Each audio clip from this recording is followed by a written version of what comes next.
Saudara Prof. Insinyur Yudi Wibowo Supinto, SHMH, dipersilakan memasuki ruang sidang ujian terbuka.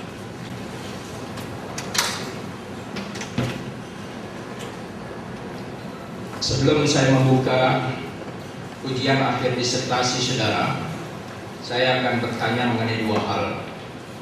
Yang pertama, apakah saudara dalam keadaan sehat jasmani dan rohani untuk melaksanakan ujian ini?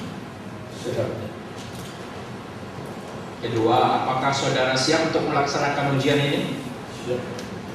Setelah mengetahui bahwa saudara dalam keadaan sehat jasmani dan siap melaksanakan ujian ini, maka ujian dengan mengucapkan Bismillahirrahmanirrahim, Assalamualaikum nama sidang. Ujian akhir disertasi saudara saya nyatakan dibuka.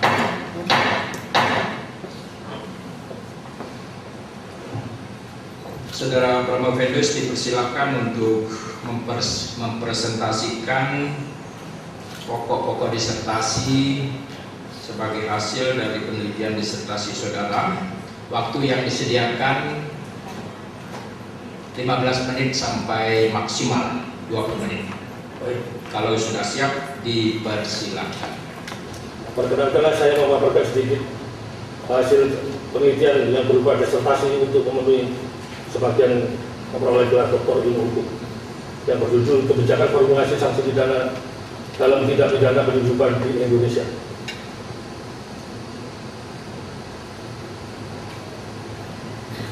Latar belakang daripada penelitian ini, saya mengambil Undang-Undang Dasar 45 yang diamandemen keempat. Filosofinya menyatakan diantaranya membentuk negara Indonesia, melindungi segenap bangsa Indonesia dan seluruh tumpah darah Indonesia untuk memajukan kesejahteraan umum dan mencerdaskan kehidupan bangsa dan seterusnya. Filosofi ini tugas daripada negara memajukan dan mensejahterakan kesejahteraan umum dan mencerdaskan kehidupan bangsa. Di satu sisi, setelah saya sekolah dari SD sampai program doktor ini, saya baru tahu bahwa kalau negara Indonesia Republik Indonesia memiliki 6.000 pulau. Indonesia begitu luas, memiliki 6.000 pulau. Karena penelitian ini saya baru tahu benar-benar Indonesia ini luas sekali, 6.000 pulau. Yaitu 6.000 pulau ini yang dimaksud dengan wilayah kepabean Indonesia. Karena penelitian ini penelitian tidak beda penelitian, maka wilayah 6.000 pulau ini adalah wilayah kepabean Republik Indonesia.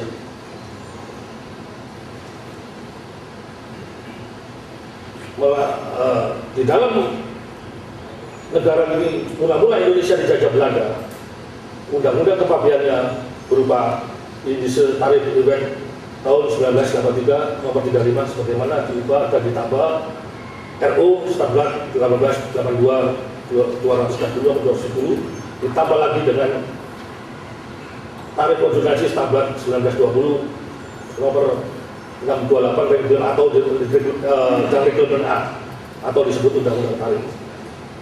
Undang-undang Belanda lalu diganti dengan Undang-Undang 1095 tentang kepabean. Dirubah lagi diamandemen dengan Undang-Undang 17 2006 tentang perubahan atas Undang-Undang 10 tahun 1995 tentang kepabean. Namun fakta sosiologis ada data kerugian negara. Data kerugian negara akibat tindak pidana penyelundupan tahun 1996 sampai tahun 2000. Data kerugian negara bertambah akibat tindak pidana penyelundupan dari tahun 2006 sampai tahun 2009 bertambah besar. Yang semula 17 miliar, sekitar 17 miliar, terakhir tahun 2009 adalah 597 miliar 200 juta. Ini yang dinyatakan oleh Menteri Keuangan, bukan Menteri Keuangan sendiri yang menyatakan ini langsung di depan wartawan.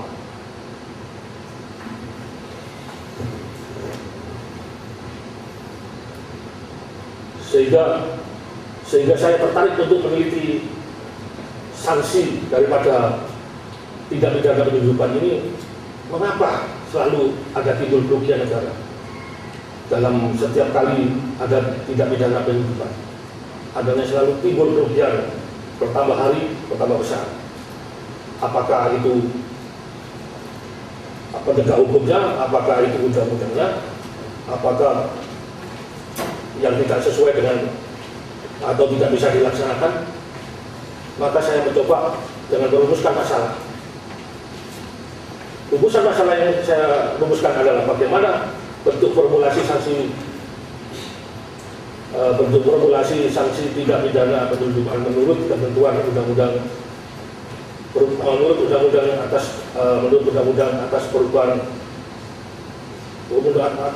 perubahan kepabean, dan bagaimana formulasi pertanggungjawaban pidana dalam tindak pidana penyelundupan yang dianut dalam undang-undang perubahan atas undang-undang kepabean. Dan yang ketiga, masalah bagaimana formulasi sanksi pidana yang sesuai yang diterapkan untuk tindak pidana penyelundupan di Indonesia, supaya maksudnya tidak menimbulkan kerugian yang begitu besar sebagaimana data yang saya sajikan tadi. Sehingga tujuan penelitian ini mengidentifikasi dan menganalisa bentuk-bentuk tindak pidana penyelundupan di Indonesia, mendeskripsi dan menganalisis formulasi pertanggungjawaban pidana dalam tindak pidana penyelundupan, serta menemukan dan menganalisis konsep-konsep formulasi bersama jenis sanksi pidana untuk tindak pidana penyelundupan yang sesuai untuk kepentingan bangsa dan negara. Sedangkan manfaat penelitian secara teoritis bermanfaat untuk menemukan perubahan konsep sanksi pertanggungjawaban pidana dalam tindak pidana penyelundupan sesuai dengan perkembangan tindak pidana penyelundupan dan kebutuhan hukum yang diperlukan. Hal ini sekaligus memberikan kontribusi pemikiran dalam pengembangan ilmu hukum pidana, khususnya ilmu hukum pidana yang berkaitan dengan sanksi pertanggungjawaban dalam tindak pidana penyelundupan. Secara praktis bermanfaat sebagai masukan peningkatan penegakan hukum yang lebih tegas, berkeadilan di bidang kepabean. Secara real dalam prakteknya sekaligus membawa manfaat lebih besar bagi kesejahteraan negara.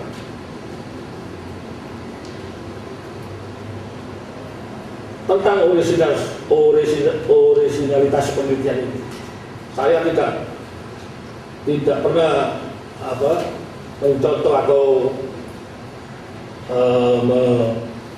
plagiat dengan penelitian orang lain. Penelitian orang lain yang dimaksud adalah penelitian Baharudin Lopa yang dalam disertasinya berjudul Tindak Pidana Ekonomi, yaitu pemberantasan tindak pidana kehidupan pada tahun 78. Mereka meneliti hukum tindak pidana kehidupan di bidang kepabean menggunakan hukum Belanda, antara lain Indische Tarifwet 1873 dan Akta Organisasi Stabat 1882 nomor 240 dan Tarif Ordonansi 1910 nomor 268, yang mana yang sudah saya paparkan tadi di depan. Sedangkan penelitian Profesor Dr. Hamzah tindak pidana kehidupan dibahas sebagai tindak pidana ekonomi menggunakan Undang-Undang Darurat 7/1955. Sedangkan penelitian ini berjudul Kebijakan Formulasi Sanksi Pidana dalam Tindak Pidana Kehidupan, berfokus pada kajian Undang-Undang Nomor 10 Tahun 1995 dan Undang-Undang 17 Tahun 2006 tentang perubahan atas Undang-Undang Kepabean tersebut, sehingga memiliki ciri khas yang berbeda dengan peneliti-peneliti yang sebelumnya tentang menganalisis formulasi penerapan sanksi pidana dalam tindak pidana kehidupan yang menggunakan perbandingan komparatif formulasi sanksi pidana dengan negara Singapura, Malaysia, dan China. Di Singapura, negara Singapura, mengapa saya memilih negara Singapura? Singapura adalah the number one custom competitive in the world, custom nomor 1 di dunia. Dia selalu mengikuti perkembangan kemajuan. Yang di Singapura, tindak pidana penyelundupan tidak disebut tindak pidana penyelundupan, melainkan disebut tidak membayar hak negara, menggunakan Singapore Custom Act Chapter 70. Sedangkan negara Malaysia menggunakan custom law, yaitu custom Akta 1967 atau Akta 235 yang mendeskripsikan penyelundupan itu adalah kesalahan menyelundup. Kenapa Malaysia ini juga saya pilih sebagai bahan perbandingan? Karena Malaysia ini menguasai 25% pasar Asia Tenggara tentang ekspor impor. Sedangkan Indonesia adalah negara yang lebih besar dari Malaysia, tidak menguasai pasar ekspor impor 25% tersebut. Maka dari itu, dan kebijakan-kebijakan custom Malaysia banyak diadopsi oleh kebijakan custom Indonesia. Yang di Malaysia sudah diberlakukan hampir 5 tahun setelah itu diadopsi kebijakannya oleh custom Indonesia.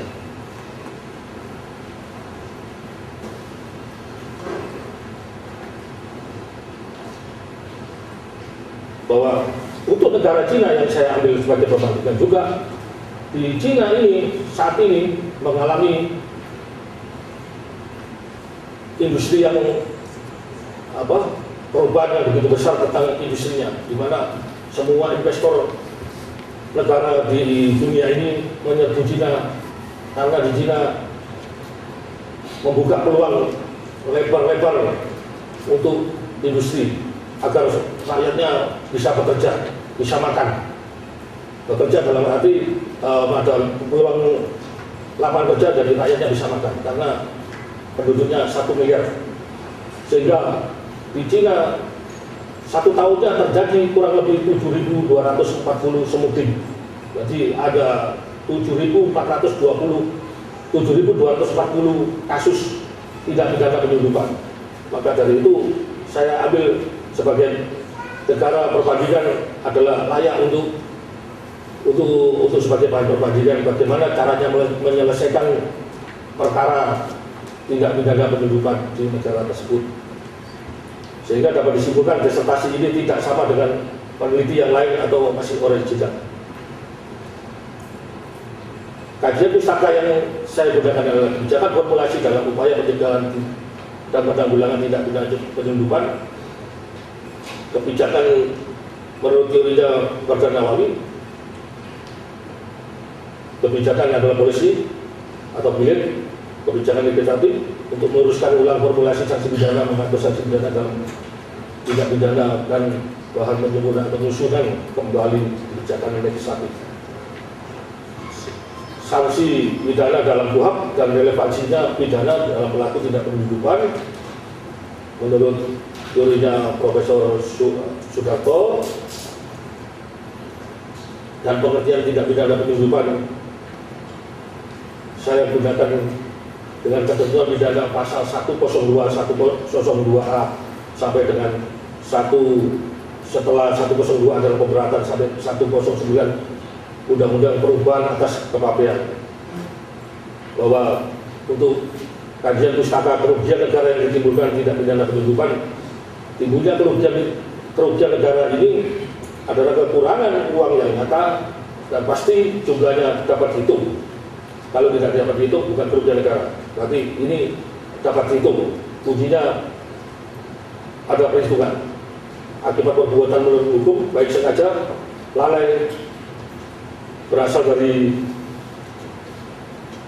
perbuatan melanggar hukum yang maupun sengaja maupun lalai, berasal dari pungutan negara yang tidak dibayar atau tidak disetor ke kas negara oleh penyelundup, yang berupa pungutan biaya masuk atau biaya keluar, pajak terdiri dari PPN 10%, PPH 2,5%, BPN barang mewah artinya, dan PNBP, penerimaan negara bukan pajak di administrasi yang dipungut oleh negara. Sedangkan desain penelitian, formulasi desain penelitian ini sebagai berikut.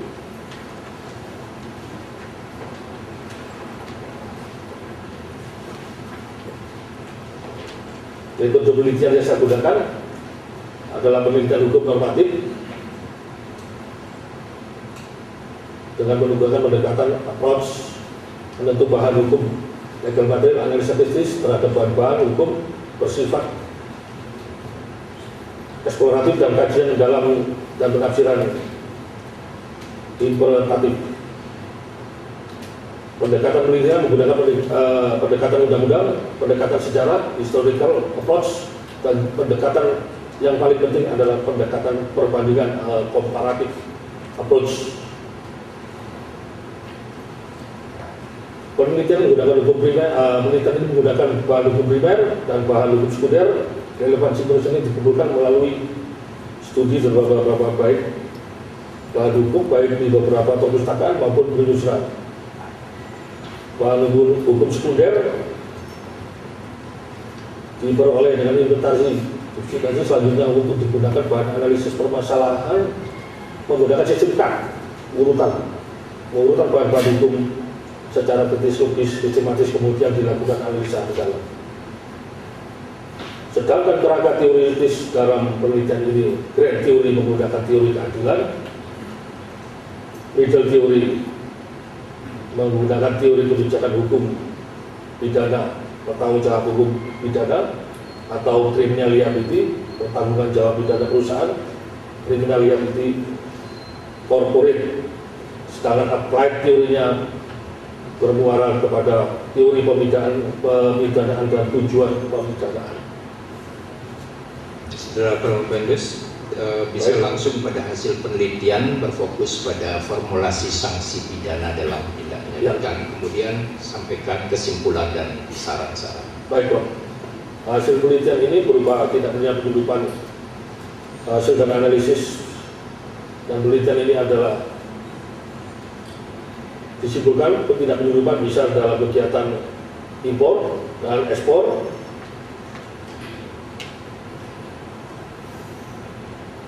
pada pasal 2 Undang-Undang 17 tentang perubahan pidana kepabean disebutkan barang yang masuk ke dalam pabean itu diperkirakan sebagai barang impor terutang biaya masuk. Sedangkan kalau tidak pidana penyeludupan yang dimaksud tadi, menurut pasal 2 ini, kalau terutang biaya masuk, sanksinya harus membayar. Tapi dalam frase 102A dipidana 1 tahun, maksimal 10 tahun, dipidana 10 tahun, dan pidana denda sedikitnya 50 juta dan paling banyak 5 miliar. Nah, inilah yang saya kritisi sebagai dalam penelitian ini.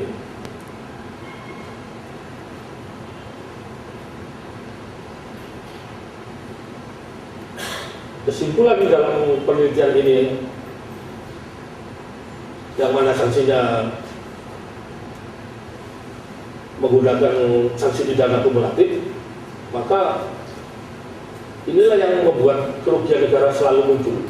Jadi menurut teori Profesor Badar Nawawi, di mana kesalahan legislatif memformulasikan sanksi akan berdampak kepada aplikasi atau eksekusi di akhirnya, sehingga timbul kerugian negara terus.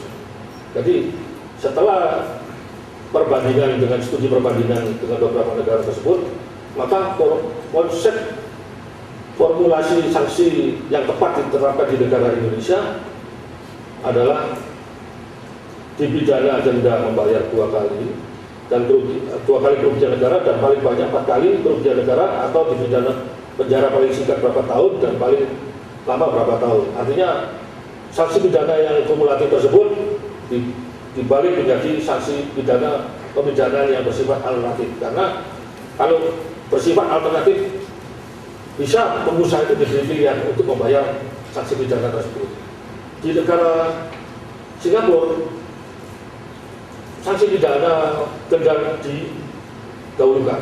Jika pidana tidak dibayar, maka dikenakanlah double imposition of non-payment fine, yaitu dipidana karena tidak membayar lunas kerugian negara. Disesuaikan nilainya, $100 2 bulan, $200 4 bulan, $1.000 tinggal kalikan aja, maksimal 5 tahun. Sedangkan di Malaysia boleh didenda 20 kali kerugian negara, sampai maksimal 20 kali. Sedangkan di China yang unik, negara komunis yang sangat menekan imperatif kepada rakyatnya, dia masih memberi kesempatan kepada pelaku tindak pidana penyelundupan untuk melelang barangnya sendiri dalam waktu 30 hari untuk membayar kerugian negara. Sedangkan Indonesia yang negara Pancasila tidak memperlakukan itu. Kira-kira begitu. Terima kasih. Yang saudara lakukan ini adalah pendekatan comparative approach. Satu jenis pendekatan yang menurut hemat saya memang sepatutnya dilakukan kalau kita melakukan penelitian disertasi. Bobot disertasi akan menjadi lebih tinggi, lebih berkualitas kalau itu dilakukan dengan pendekatan perbandingan. Saudara Promovendus, kita tahu bahwa pendekatan perbandingan pada dasarnya ditujukan untuk memperoleh atau untuk mengetahui adanya persamaan, ya, dan perbedaan antara sistem-sistem hukum yang kita bandingkan itu.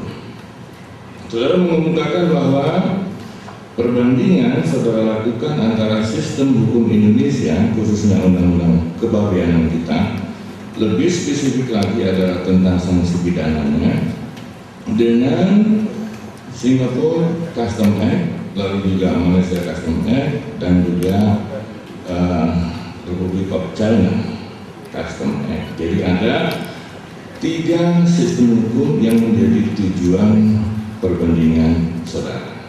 Sekarang saya ingin saudara menjelaskan secara singkat tapi jelas apa hasil perbandingan yang saudara peroleh antara sistem Indonesia dengan 3 sistem hukum yang menjadi tujuan perbandingan itu. Singkat saja dan jelas. Sekali lagi saya minta di mana persamaannya dan di mana perbedaannya. Silakan. Persamaan kalau berbicara sistem hukum di Indonesia, sistem hukum kontinental berbeda dengan hukum Singapura. Singapura common law seperti Inggris. Malaysia juga common law seperti karena kerajaan itu. Tapi sistem yang berbeda, kalau sanksi sama sanksinya, mereka menggunakan saksi, kita juga menggunakan saksi.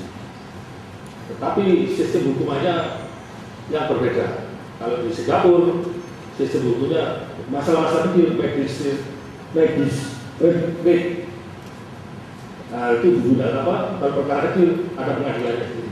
Kalau perkara besar itu pengadilannya distrik